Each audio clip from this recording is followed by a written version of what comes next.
and he's an architect. Will you please tell us a little bit about your job and what do you do? Right now I work on mostly designing schools, kindergarten through 12th grade. We do a variety of projects, but a lot of it includes working hands-on with our client, creating drawings, developing new ideas for them. It's a pretty wide variety of things we do. How long have you been here with the company? I've been here for about 3 months, but I've actually been working in the industry for about 10 years. Okay. What's the one thing that most surprised you when you first started working in architecture?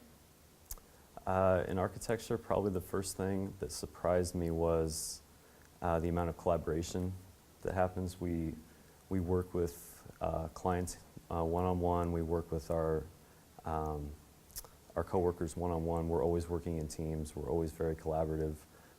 It's a lot less of the individual efforts that we did in college. So it's a lot of teamwork, and it's a lot of patience and cooperation with everybody. What are some things you look at for a potential employer? The first thing I look at from a potential employer is just how much fun I envision myself having working for them, how much I see myself enjoying working for that employer. And the second is the quality of the work they do, the quality of their design, how well they work with clients, and how that will reflect on my career too. And as well as how I can contribute to what they do. Do we have the same vision? Do we have the same goals? Is it a good fit? Are graduate degrees important to advancing within your organization, and which ones? I think the more education, the better. Graduate degrees can be very helpful. It just takes you to that next level of problem solving and thought process.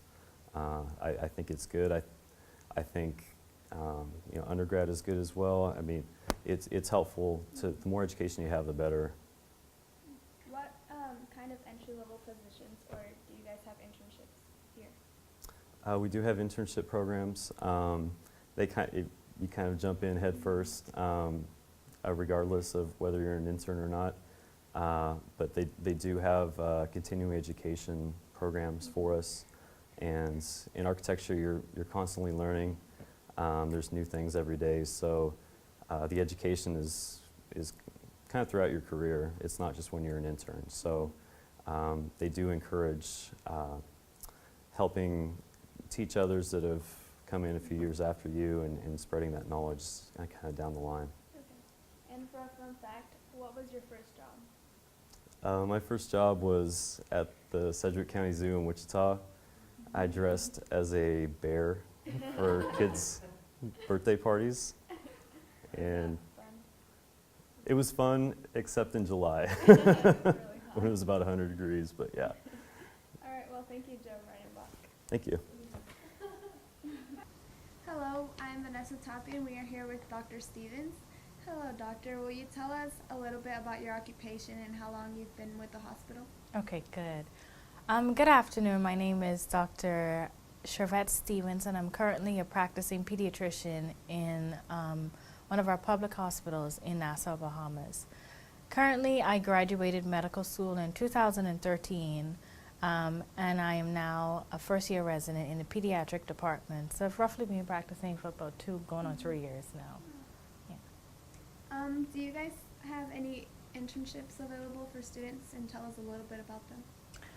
When it comes to internship programs in our hospital, normally we have, after a medical student would have graduated from and passed their medical boards, we normally have an internship year that will last for like 1 year. They will go through periods of 3 months where they take 3 months in pediatrics, 3 months in adult medicine. They'll have 3 months in the obstetrics and gynecology department and 3 months in surgery. And after the completion of that full year, doing those 4 different rotations, then they would actually graduate and actually become a full-fledged physician. But we do have exchange programs that we also offer back at home. So if a medical student is interested in our teaching hospital at home, they will actually have to contact the University of the West Indies, which my medical school is affiliated with. And once there is interest, then they'll just have to fill out the application form to become an exchange medical student and observe for a few months to a few weeks' time. Okay. And what are some of the characteristics of the most successful interns? Most successful interns, I would say, are those physicians who realize that they can't do it for themselves, realizing that teamwork is number one. Those interns who actually have good communication skills, who are reliable. What we find that if we have a patient whose blood results is very important and vital to follow up on, if we cannot trust an intern to actually follow those up on a timely fashion, that is actually a downfall for them. So we need them also, besides to being reliable, they also actually have to be, have academic knowledge as well, and have the yearning and initiative to take moves, but also be willing to learn. They also have to be able to recognize their limitations and ask for help and not take chances, because at the end of the day, no matter which medical school you go to, you always want a safe physician, meaning to do no harm to that patient. Yeah. And what are some of the main things you guys look at the interns that go into the hospital? Some of the main things we look for. First of all, you actually have to pass your medical board exam. You can't just come and say you want to be an intern and you have not passed that. So that's number one what we look at. Number two is that can you actually get the work done? The task is very tedious, is actually very stressful. So we look at for interns who actually have good time management skills. We will look for interns who also, besides the time management skills, who actually have, like I said, having the initiative to want to learn or want to try new things. Because if you don't have that initiative, our senior doctors, the days are actually very busy. So it's kind of difficult to stop and try and teach, especially if you see a physician who's sitting, in the corner not having any interest. But if you have interest, we'd like that. So we're going to teach you more, we're going to show you more, we're going to allow you to try to do more things. Yes. Okay. What's been your favorite part as being a doctor? My favorite part, too many memories, but my most favorite part of being a doctor is actually when I get the thanks from patients. It's something that you never look for to receive from them, but when you do something and somebody recognizes it, or when you have to tell a parent that their child may have passed away, and when that parent in their grief can tell you, thank you, I know that you've done all, that is the most rewarding experience I get on a daily basis, and I love that. Yeah, just that feeling that they recognize the effort that you've placed in, even though their relative may have passed away, but they recognize that your effort and your desire to want to do more for them. Yeah.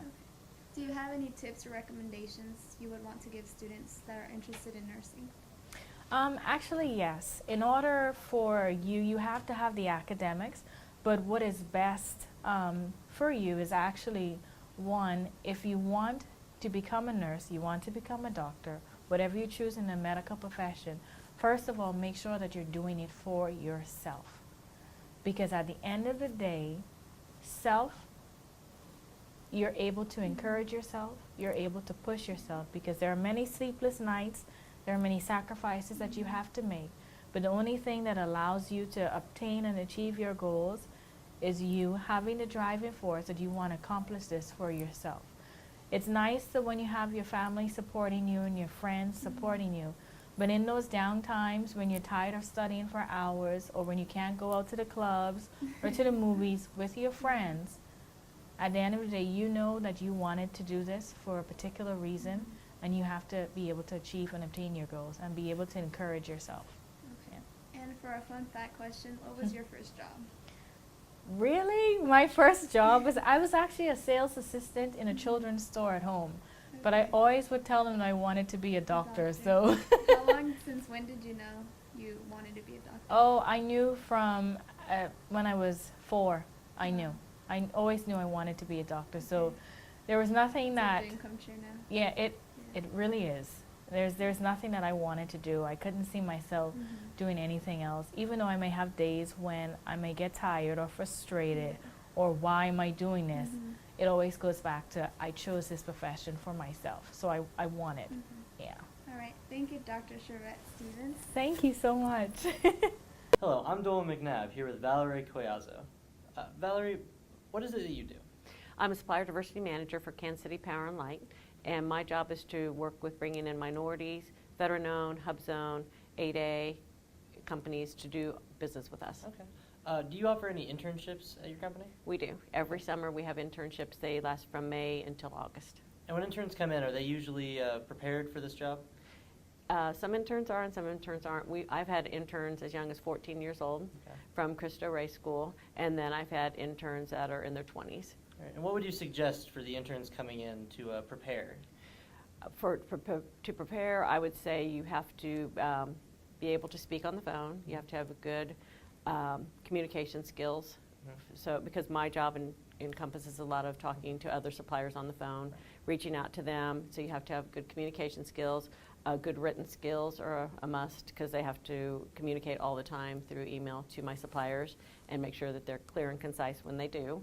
The other thing I would suggest is to be open to learning everything you can about the company, investigating the company before you come, go to their website, find out as much about the company as you can, because for our company, we're a utility company, we're kind of unique. A lot of people don't know what we do.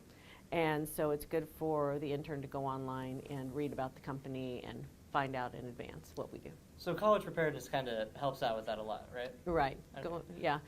A business degree is good if you're going into business. We have a lot of engineers at our company.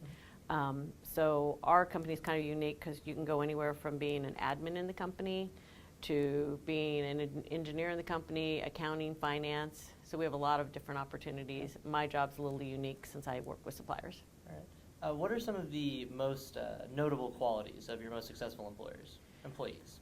Outgoing. With my job, you have to be. You meet a lot of people in the community. We attend a lot of events, so they have to be outgoing. They have to have good communication skills. They need to be able to turn on a dime. I need somebody who can drop one task and start another task. Kind of go with the flow. Go with the flow. My job is very sporadic, so I'm working on one project, but then another project comes up, and we have to move to that project right away. So they have to be able to be multitask. All right. In your own personal opinion, what does it mean to be college and career ready? College and career ready, I see someone coming into KCP&L who's college and career ready, who's gone through, at least in high school, taking some college classes. We have a lot of students, I get a lot of students who are just in high school that come to work for me. So taking some college classes helps them to start being career ready and college ready. I think knowing kind of a little bit about what you want to do, investigating jobs out there, going to different companies, shadowing other people that do the jobs to see if that's something you really want to do. You have to have the passion for what you do, because if you don't, you're never going to love your job. Right. And I love my job. Now, as one last fun fact question, what was your very first job that you had? My very first job was I was a car hop at A&W Root Beer. Oh, that sounds fun. And I used roller skates. You roller skate around? All right. Well, thank you, Valerie, for your time. We appreciate it. Thank you. Thank you. Hi, I'm Kylie Cameron, and I'm here with Shane Cuevas from the National Bank of Kansas City, who is a loan officer here. Can you explain what you do with your job and how many years you've been here? Sure, Kylie. What I do is I'm a loan officer. I offer home loans all over the country. We do loans in all 50 states. I've been with National Bank of Kansas City for 11 years. Let's see. And then what's one thing that surprised you about this company when you first started working here? I think what really surprised me was the small bank atmosphere for what we do, because we do loans all over the country. We're talking to people everywhere, every day of the week, and but it's a family-owned business, and it's very homey. It's just really a nice, comfortable place to be working at. Awesome. And then what are some characteristics of your most successful employees here? I think the most successful employees need to be outgoing. They need to be assertive, but they also need to be confident of themselves. Awesome. And then here, are graduate degrees important to advancing within your organization? Not necessarily as a requirement. There are a lot of people that are successful that don't have graduate degrees, but I would tell you that most of the successful ones do have graduate degrees. So what kind of graduate degrees would they have? Well, and most of them, when I say graduate, they're undergraduate degrees, but Okay. they're college degrees. Most people don't have anything above a 4-year degree at college. Okay. Which courses or experience do you suggest to be a successful candidate here? Well, and keep in mind, for a loan officer, Mhm. I think anything in finance would be successful, would be helpful. There's a lot of different positions within the bank outside of being a loan officer that would maybe have some other benefits in having some other degrees, but finance is really a strong one for most of the positions in the bank. Awesome. And then do you guys offer any entry-level positions or internships here? I'm not aware of any internships that we have, but entry-level positions, absolutely. What kind of entry-level positions? For example, we have a position that was called a junior LO, loan officer. Forgive the acronyms, but the junior loan officer. And that is a person that assists the loan officers in doing paperwork and getting things from customers. But then they have the opportunity to move up to become a loan officer through that position. There's also processor positions that they actually process the loan. And from those positions, you have the ability to move to maybe an underwriter, which is another step up for those positions. Awesome. Thank you, Shane. You're welcome. Hi, I'm Kylie Cameron, and I'm here interviewing Dr. Ed Strike here, who is the Associate Superintendent of the Shawnee Mission School District. Can you tell us a little bit about what you do and how long you've been here? Yes, I'm starting my 3rd year in the Shawnee Mission School District, and I have the privilege of working with a dedicated team that tries to ensure that curriculum instruction and assessment practices within the district help to prepare students for that college and career ready standards that we've all talked about. Awesome. So what is one thing that surprised you most about working here in the district? One of the first things I noticed was the diversity between high schools. One of the largest surprises, I guess, was that we have specific programs at each high school, and there doesn't seem to be a universal standard across the district, and I thought that was kind of surprising for a district of this size. So then what does it mean to be college and career ready? That's a great question. As a student, I'd almost turn that around and ask you, but in my humble opinion, college and career ready, the key piece is to understand that it provides a rigorous opportunity for students to be engaged in their own learning. It's no longer acceptable just to prepare for students to go to college. The research is actually showing that during the last Great Recession, the greatest recession of our lifetime, there were a lot of jobs available in the STEM field, but there was a mismatch between the candidates' background skills and the jobs that were necessary. And ironically, college and career ready, we're finding that career ready actually has higher entrance requirements than just going to college and taking a freshman level composition class, for example. So the career field actually has some of the higher expectations right now when you graduate from high school to be able to enter into some of those apprenticeship programs. Awesome.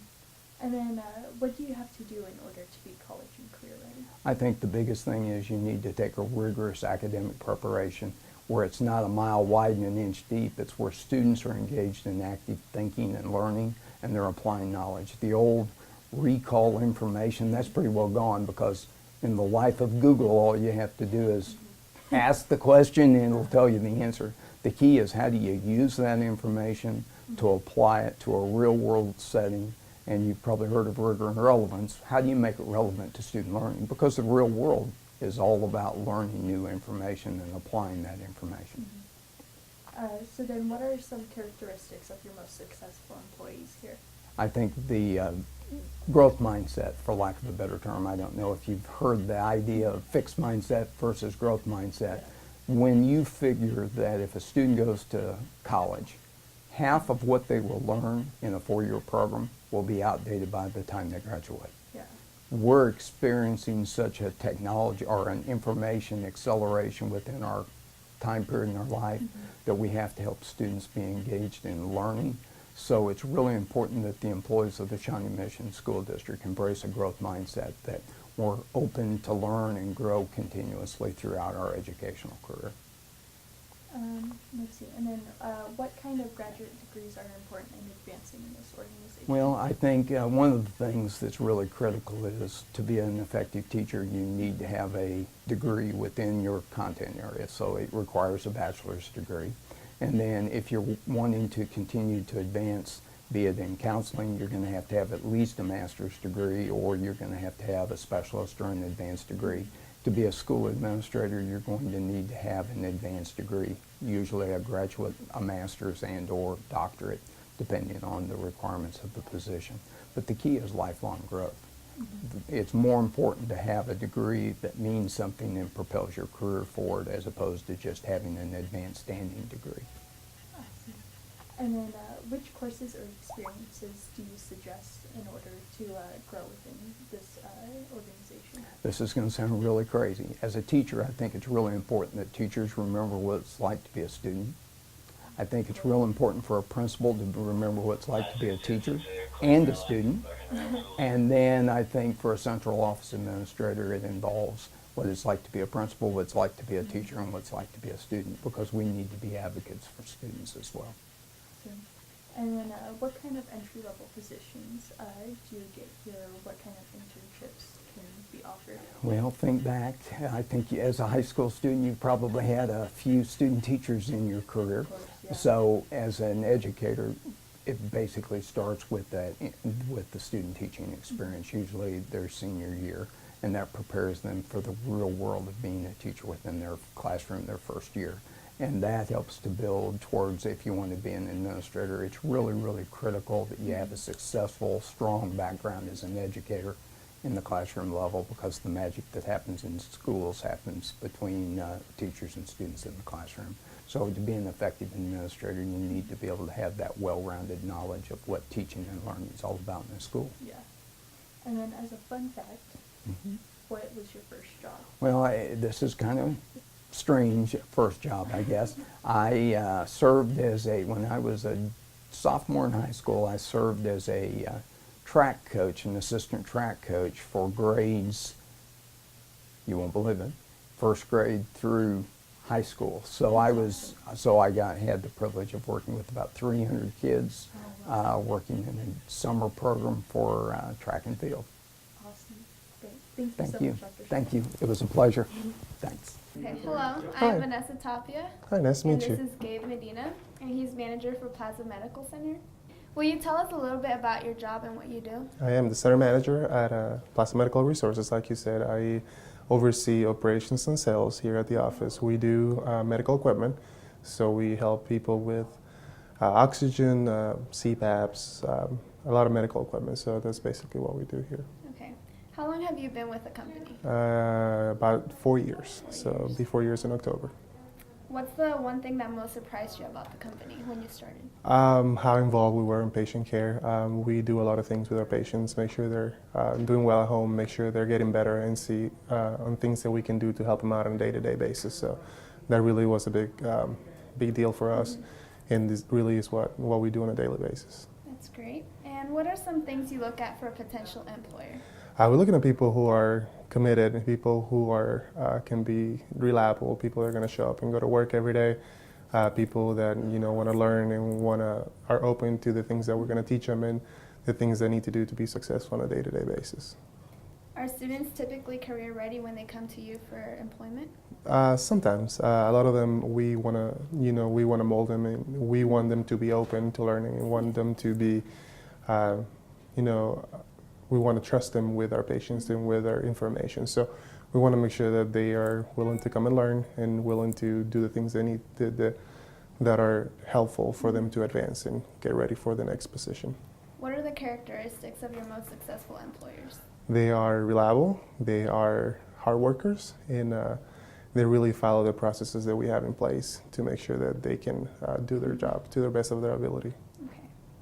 Are graduate degrees important to advancing within your organization? Yeah. And if so, which ones? Yes, we have a lot of people who have masters in business administration, masters in healthcare administration, so things like that are really important, like when we start looking at moving on in our company.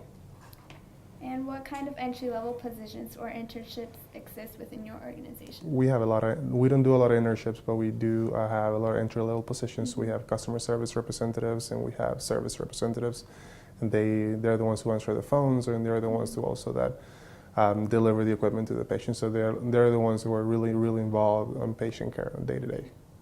Well, thank you, Gabe and Adina. Thank you very much. Hi, I'm Kylie Cameron, and I'm here with Dr. Ziegler, who works for the Shawnee Mission School District. Can you tell us a little bit about your job and what you do for the district, and also how long you've been here?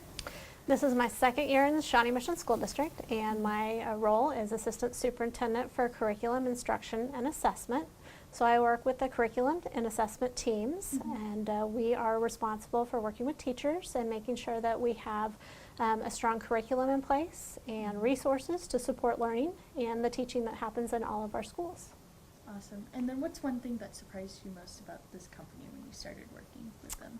When I started working with Shawnee Mission, I think one of the biggest surprises or ahas that I had, or maybe most excitement, that'd be a great way to phrase it. The biggest excitement I had about the district is just so many resources and possibilities for doing amazing things for students and supporting our community. We have a great business partnership and possibilities for even more that provide a lot of opportunities for the future for our students in our high school programs, as well as middle school and elementary learners. And that could look like expanded internships so that students can get out and learn more about our business community and those skills that they're looking for in the workplace. Awesome. And then what does it mean to you to be college and career ready? To me, college and career ready is a really broad definition, but basically determining what you as a student want to do after you leave the high schools in Shawnee Mission, and knowing that whether it's college bound or whether you're looking for that first job that you want to love, that you have the skills necessary to make you successful in wherever you want to go. So that might mean knowing and doing well in content classes that will stair-step you into a college experience, or if you're going to the workplace, understanding some of the soft skills that employers might want, and that's kind of a term that you might hear from them, and that includes being able to be a strong communicator, a collaborator, having flexibility, being a good problem solver. All those fit into being college and career ready. Awesome. And then what do you have to do in order to be college and career ready? What do you have to do? I think you have to be goal-oriented. I think you have to identify what it is that you want to do in your world, in your life, when you leave the halls of Shawnee Mission North, or West, or Northwest, or East, or South, and know that you have set those goals and you have taken the steps to move yourself forward to those goals. Taking a diverse experience of courses so that you have a broad view of all different areas. And then maybe even doing some research, going out and learning about the possibilities, whether it is you're interested in being an engineer, or maybe you want to work in a medical health environment, and knowing what it's going to take to make you be successful so that you have kind of a roadmap to your future. Awesome. And then let's see, what characteristics are with your most successful employees? Characteristics include thinking and being flexible. No 2 days are going to be exactly the same, and that goes outside of our environment here in the Shawnee Mission School District with some of the tasks that we face, challenges at times, but having flexibility and being able to think past maybe a scenario and figure out the best course. There's not always going to be a textbook that tells you how to do that. Knowing how to be resourceful and seeking out information, or maybe it may not always be readily accessible and you have to know how to find the answer. Those are two key skills. Awesome. And then are graduate degrees important to advancing within the district, or? Absolutely. To work in the field of education, we have to value education. So absolutely. In my own experience, I finished a bachelor's in biology. And at that point, that was really where my interest was, and I loved the sciences. I knew I wanted to teach. So I went on and I got a master's degree in curriculum and instruction and got my teaching certificate through a graduate program. And then I went on and got a PhD in special education and technologies. And I still felt like there was more that I needed to learn, and went back about 3 years ago and got another master's degree in school leadership. And I can't say that I'm finished yet. Yeah, definitely. Let's see. And then, are there any kind of entry-level positions or internships, I guess, within these, within the district or, any other districts around here? I think in terms of school districts, a lot will want some educational background, but certainly there are opportunities to work as a teacher's aide or a paraeducator, but with increasing demands in education, even our aide and paraeducator positions are needing to have some type of continuing education along with them to remain in those roles. And those are some parameters that are put out by our state. So that those have to be followed. But there certainly are possibilities, and we do see a lot of people that think they might want to go into teaching, start in those types of roles and working with students. It allows them to continue on their education and help support them in getting a teaching license so that they can be a classroom teacher and then move on up through whatever positions they are interested in. What are some things that businesses have told you that you've been, or that they've been looking for in students when they come in for, interviews and jobs and whatnot? I'm glad you asked me that question, because one of the things I love about my job is I get to go out and ask questions and interact with people that are in the workforce that will be hiring you as one of our graduates down the road. And one of the things that I hear is employers in the metro area, they feel like in terms of content-specific skills, they can teach you what it is they need you to know around those. But some of those soft skills that we talked about, being able to be a strong communicator, a collaborator, being a creative thinker, which kind of gets back to having that flexibility as well. Grit, being able to stick with a problem and see it through and not give up on it. And also just be a great employee, coming to work on time, being responsible and respectful to the employer. Those are the key things that they really are looking for. Great. And then as a fun fact for everyone watching, what was your first job? My first job was working at a vet hospital, and I helped clean in the evenings. And so it was a very dirty job to start with, but what I also got to do was help with some of the on-call work that the veterinarians did when they had to see emergency patients and animals in the evenings. So it was a great learning experience. That's great. Thank you, Dr. Ziegler. Thank you, Kylie.